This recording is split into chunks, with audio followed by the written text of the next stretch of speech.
Salut, Roy! Ce planuri ai pentru azi?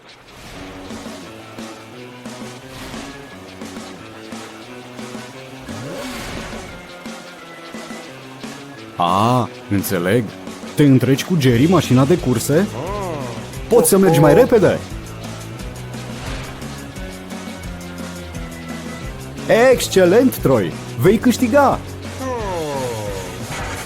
Ce s-a întâmplat, Troy? Pari îngrijorat. E ceva în neregulă? Oh, nu! Am văzut care e problema, Troy. Cred că vagonul tău se va desface. Frânează, Troy! Repede!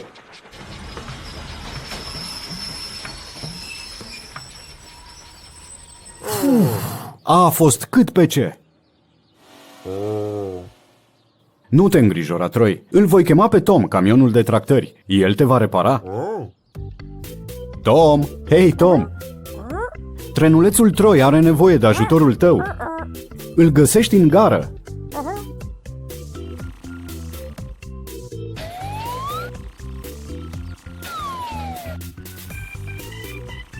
Nu mai e mult, Tom.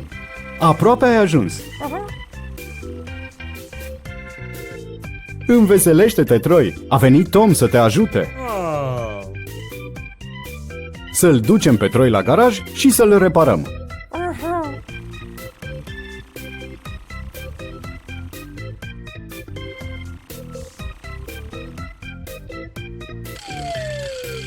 Bună treabă, Tom! Ce s-a întâmplat, Tom? Crezi că Troy este prea greu pentru a fi tractat? Oh, nu! Ce am putea face, Tom? Ai vreo idee care l-ar putea ajuta pe Troy? Oh, ce ușurare! Care e ideea? O idee minunată, Tom! Vom aduce un prieten în ajutor. Matt! Hei, Matt! Trenulețul Troy și Tom, camionul de tractări, au nevoie de ajutor. Sunt la gară. Grăbește-te! Bun. Ce ar trebui să reparăm prima dată? Ai dreptate, Tom. Cred că trebuie să-l asamblăm pe Troy la loc.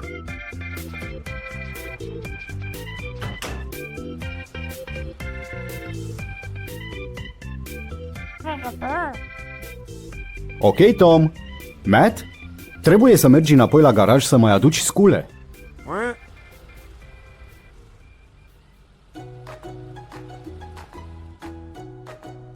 Ia să vedem de ce are Tom nevoie. Ia uite! Crezi că mai trebuie ceva? Bună idee! Să-i ducem lui Tom niște ochelari.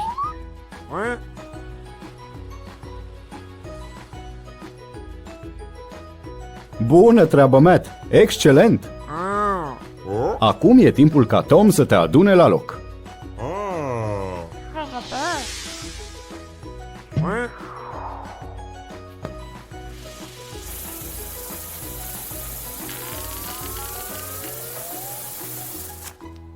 De ce nu încerci să mergi puțin înainte, Troy?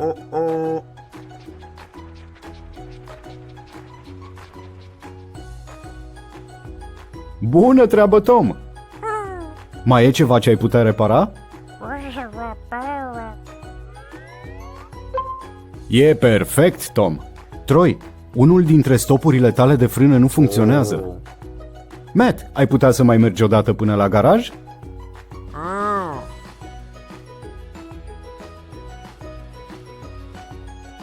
Tom! Hei, Tom! Matt a găsit un nou stop pentru Troy.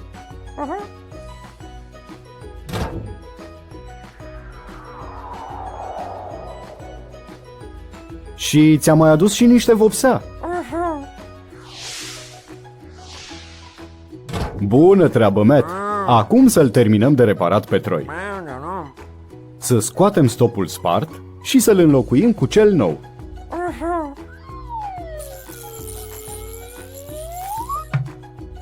Se potrivește perfect. Minunat, Tom! În ce parte are Troy nevoie de vopsea?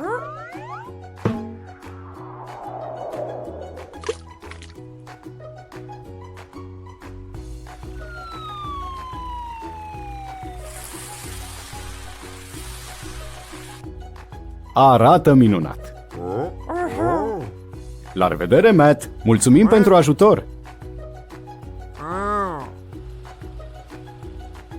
Ne vedem în curând, Tom!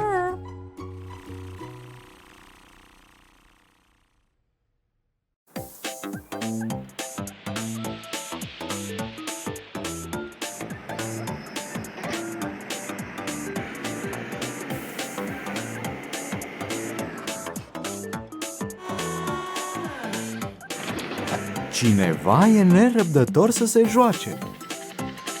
Ia te uite la micul Hector.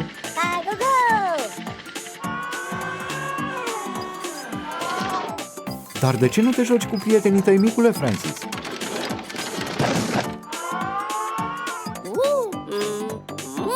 Îl ajuți pe tatăl tău să mute aceste cutii mai întâi?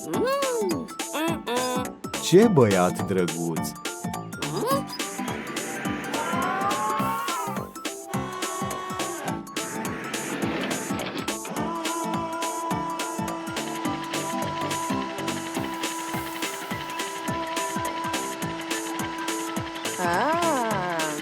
Oh, cutia!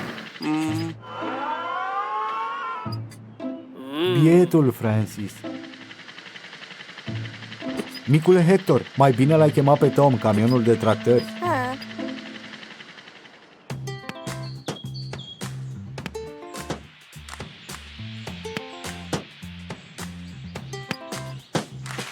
Cred că micul Tom ar avea nevoie de cineva cu care să se joace.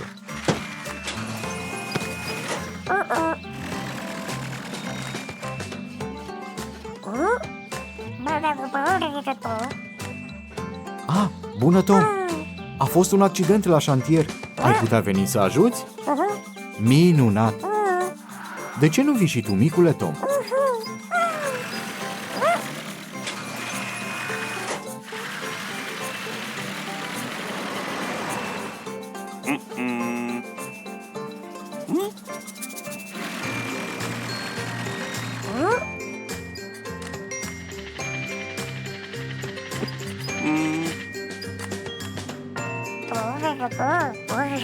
Mai întâi să vedem dacă îl putem îmbuna cu niște bomboane mentolate.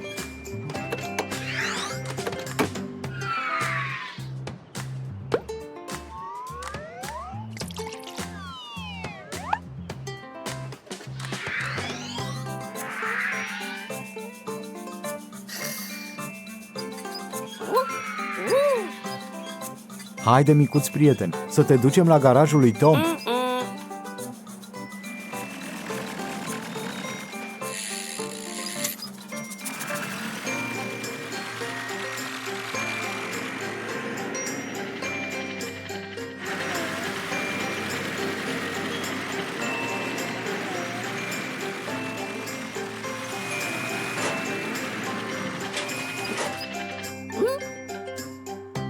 Ai vrea să pui brațe noi? Are nevoie de tot mecanismul?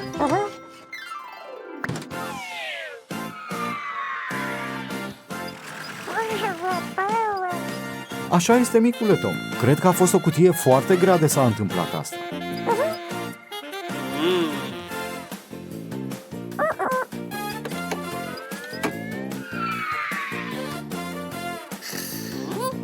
Asta este. Hai, sus!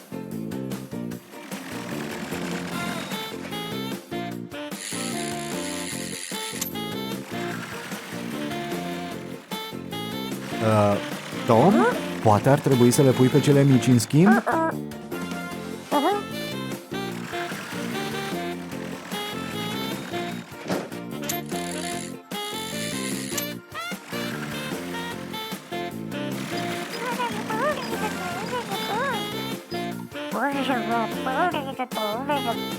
Să potrivim noul mecanism ar putea fi puțin inconfortabil. Micule Tom, îl poți distra pe micul Francis? Bună asta, micule Tom! Hai, să punem mecanismul cel nou.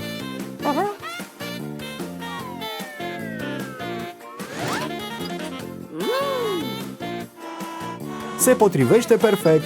Să mergem să-i arătăm tatălui tău?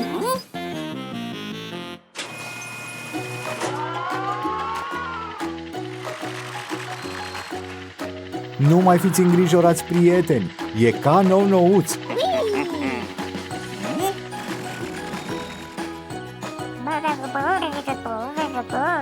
Oh, și Francis, Tom spune că te va ajuta cu restul cutiilor dacă vrei. Apoi copiii pot merge la joacă. Distracție plăcută, copii, și să nu puneți la cale vreo năzdrăvănie.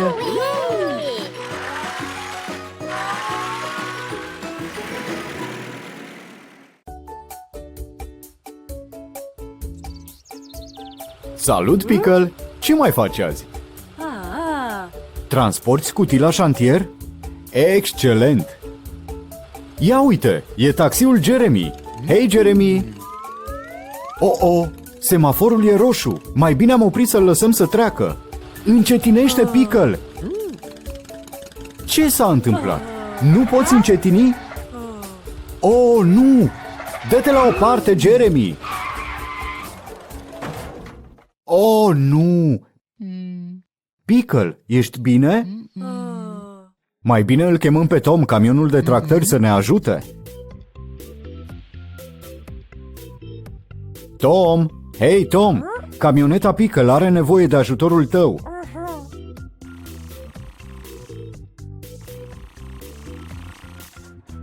E cu Jeremy la intersecție, aproape de șantier. Grăbește-te, Tom! Aproape am ajuns! Hei, Pickle! Tom a venit să te ajute! Mulțumesc că ai așteptat cu ea, Jeremy! Poți pleca acum!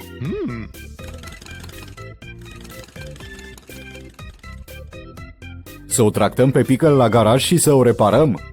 Care e problema, Tom? Îți stă copacul în cale? Bun, ce ar trebui să facem? Ai vreo idee? Ce este? O să o tractezi cu spatele? Bună idee!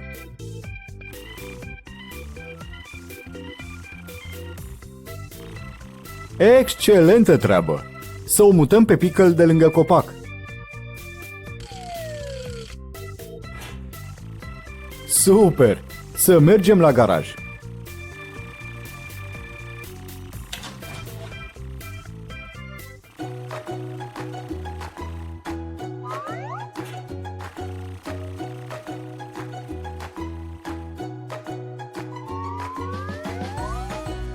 Deci care e problema, Tom? De ce a tamponat Pickle copacul? Crezi că are o problemă cu frânele? Oh, nu! Ar trebui să le repari numai decât. Ce facem prima dată? Are nevoie de plăcuțe de frână noi? Așa facem, Tom! Ai unele pentru înlocuit? Unde sunt? Aha, uite-le!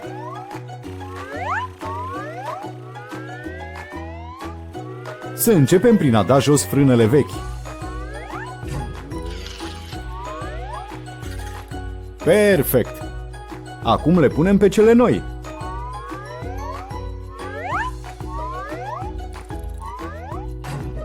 Se potrivesc? Fantastic!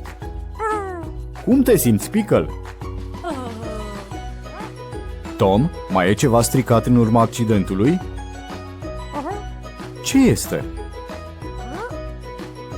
Înțeleg. Oglinda laterală s-a îndoit de la lovitura copacului. Stai liniștită, Pickle. Pun pariu că știe Tom cum să o repare.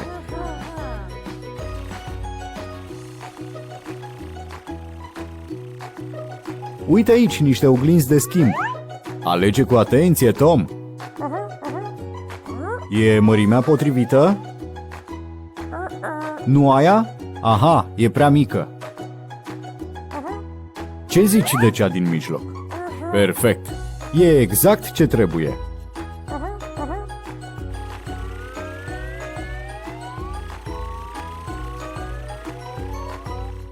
Să scoatem oglinda spartă mai întâi? Așa facem. Acum să vedem dacă oglinda nouă se potrivește. La fix! Crezi că Pickle e gata să se întoarcă la muncă, Tom? De ce? Oh, Capota e îndoită. Știi să o repari, Tom?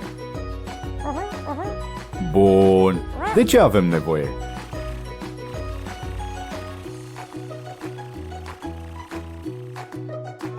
O pompă? Excelentă idee, Tom!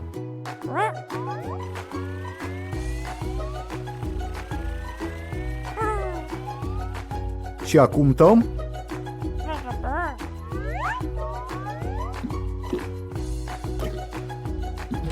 Minunat! Arată perfect! Cum îți pare, Pickle? E perfect, Tom! Arată ca nouă! Acum se poate întoarce la muncă! La revedere, Pickle! La revedere, Tom! Pe curând! Tom, camionul de tractări.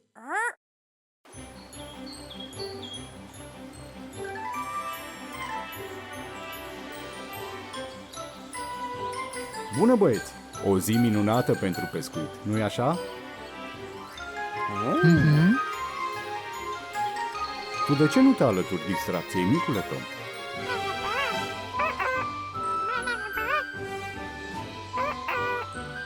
Oh, nu știi să pescuiești? Păi, poate te poate învăța tatăl tău.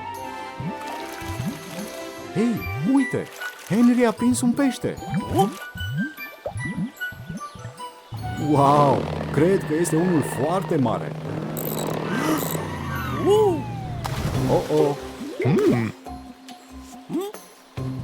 Uf! Ține-te bine, Henry! Te vom scoate de acolo! Micule Tom, Henry are nevoie de ajutor. Îl poți aduce pe tatăl tău?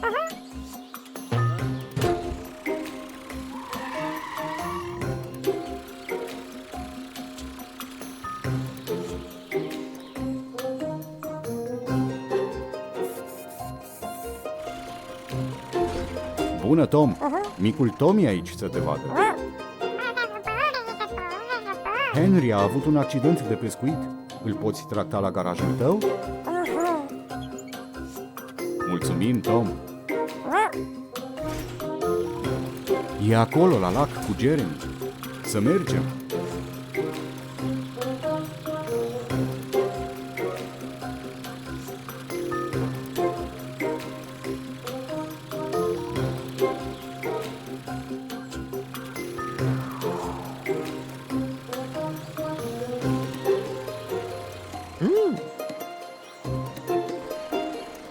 Nu te îngrijora, Henry. Tom a venit să ajute.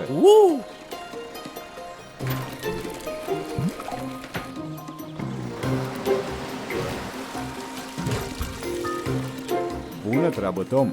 Să ne întoarcem la garaj.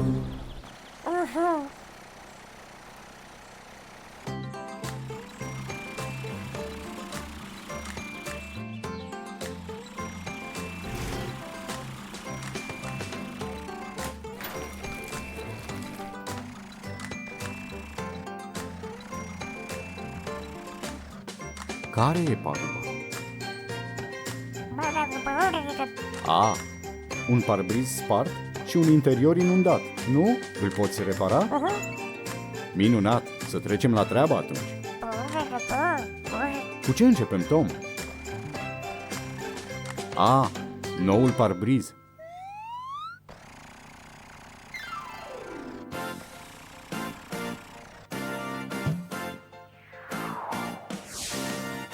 Deja arăți mult mai bine, Henry.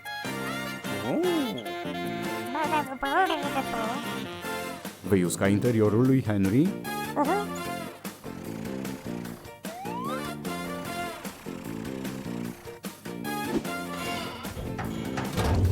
Wow! Ce multă apă!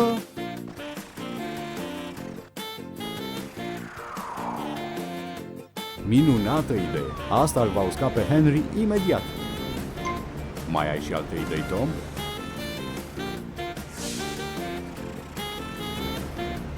Oh, mult mai puternic, Henry. Acum vei putea prinde un pește oricât de mare. Se pare că am terminat aici. Ce momeală interesantă, micule Tom! Arată ca o mașină de curse. E pentru Henry? Ce părere ai, Henry? Acum că ești gata reparat și uscat, ești pregătit să mergi, Henry?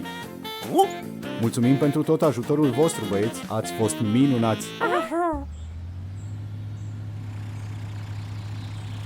Să ne întoarcem la joacă!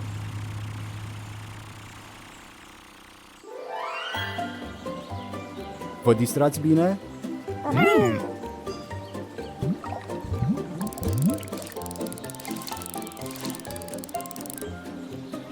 Bine prins, micule Tom! Ești cu adevărat talentat!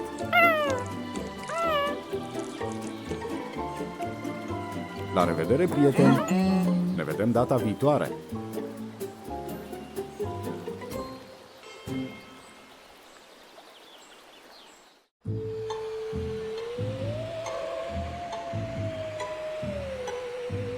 Salut, micuțo Lili! Ești gata să mergi la colindat cu prietenii tăi? Dar unde ți-e găleata? Ai nevoie de o găleată în care să pui dulciurile.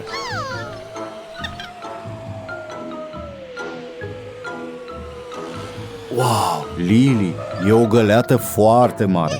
Poți măcar să o duci?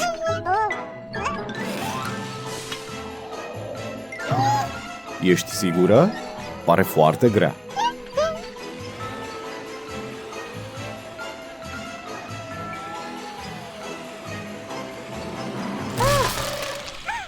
Oh, nu! Ți-ai rupt semnul. Asta pare foarte dureros, micuțo Lili. Te doare, dar tu ești mai îngrijorată că vei rata colindatul? Doamne, ar fi chiar un dezastru. Auzi, știi ce? Cred că Tom te-ar putea repara într-o secundă, iar mai apoi ai putea merge după dulciuri. Să mă duc să-l caut pe Tom pentru tine? Voi doi păreți pregătiți pentru Halloween? Micule Tom, te duci la colindat cu prietenii tăi? Tom, rămâi acasă ca să dai dulciuri colindătorilor? Din păcate, avem o problemă. Micuța Lili și-a rupt semnul. O puteți ajuta să-și repare semnul ca să poată merge la colindat? E o idee bună. Micule Tom, ia-o înainte și du-te la colindat. Tom va avea grijă de asta. În regulă, să mergem să o tractăm pe micuța Lili.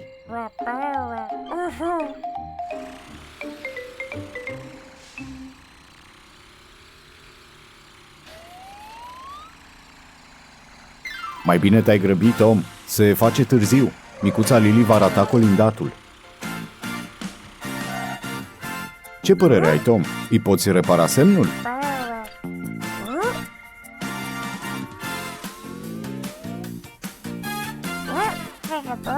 Minunat! Semnul e îndoit, așa că mai întâi trebuie îndreptat.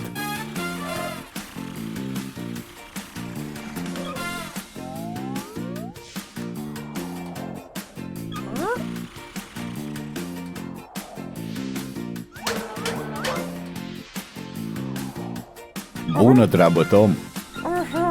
Dar cum vei pune semnul înapoi? Te gândești să-l sudezi? Bun plan! Îl va face chiar mai puternic decât înainte.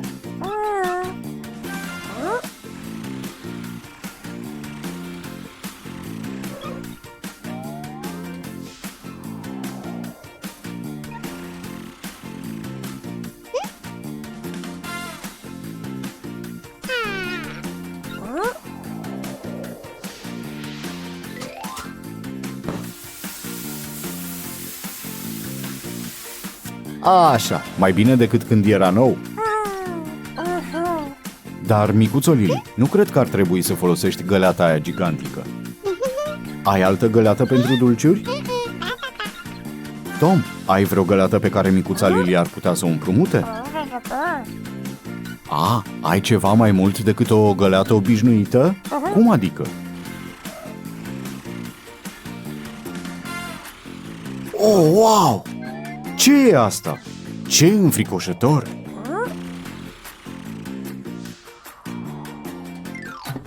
Ce părere ai, micuțo Lili? Acum ce ar mai putea să fie?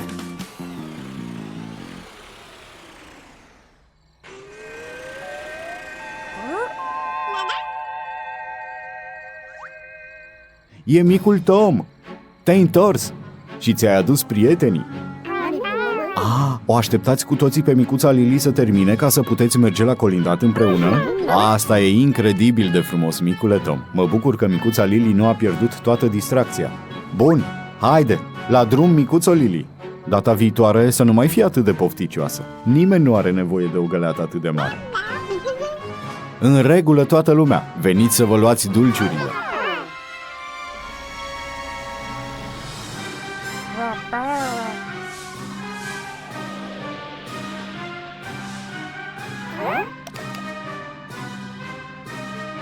La revedere, mașinuțelor, să aveți o seară minunată și să nu vă doară burtica. Jerry, Katie, Tyler și Matt au ieșit să demonstreze odată pentru totdeauna cine e cel mai rapid. Dar stați puțin, băieți și fete, ar trebui să încetiniți până când ajungeți acolo.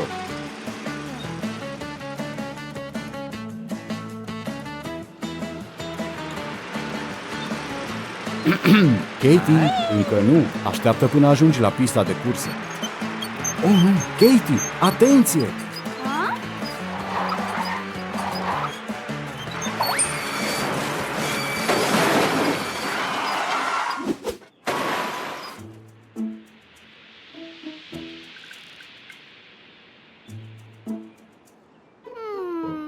Of, Doamne! Pare ceva foarte serios, Katie.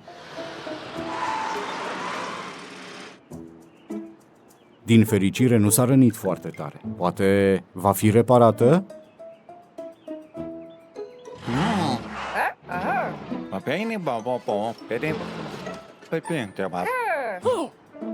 Bineînțeles. Bine gândit, Matt. Tom, camionul de tractori, e mașina potrivită pentru treaba asta. Vrei să mergi și să-l chemi? Dacă te grăbești, Tom va reuși să o repare pe Katie înainte de lăsarea serii.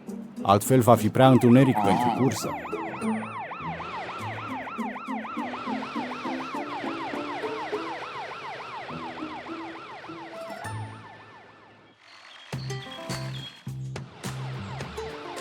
Tom îl învață pe micul Tom totul despre creșterea legumelor. Cred că cineva are nevoie de ajutor, Tom.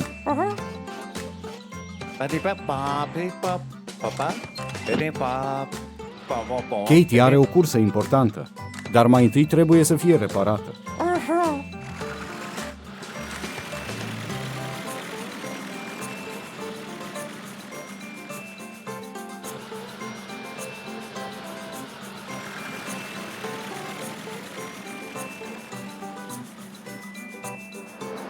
Jerry și Tyler încearcă să o înveselească pe Katie, însă nu prea funcționează.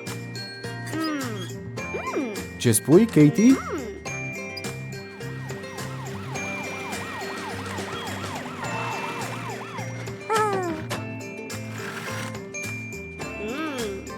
Cred că Katie va trebui tractată până la garajul lui Tom.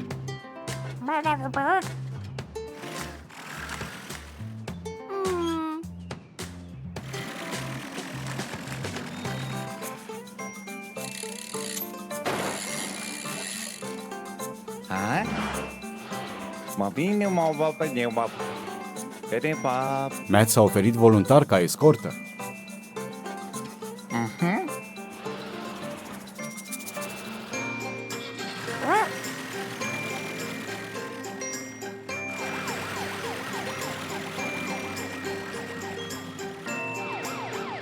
Toată lumea, dați-vă la o parte! E o urgență! Trebuie să vedem cine e cea mai rapidă mașină din oraș!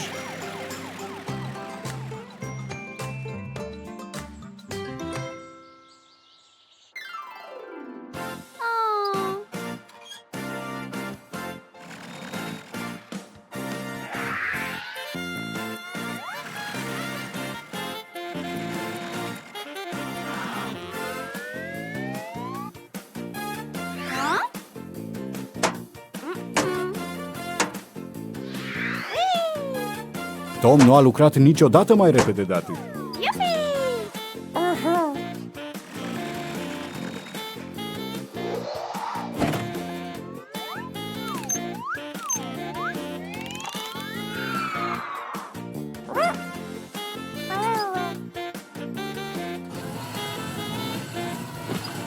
Ce părere ai de noile roți, Katie?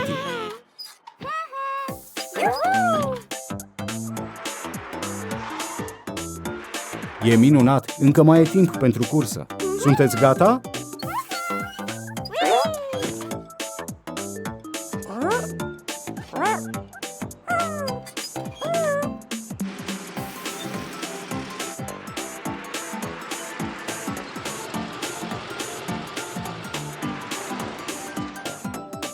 Trei, 2, 1 și!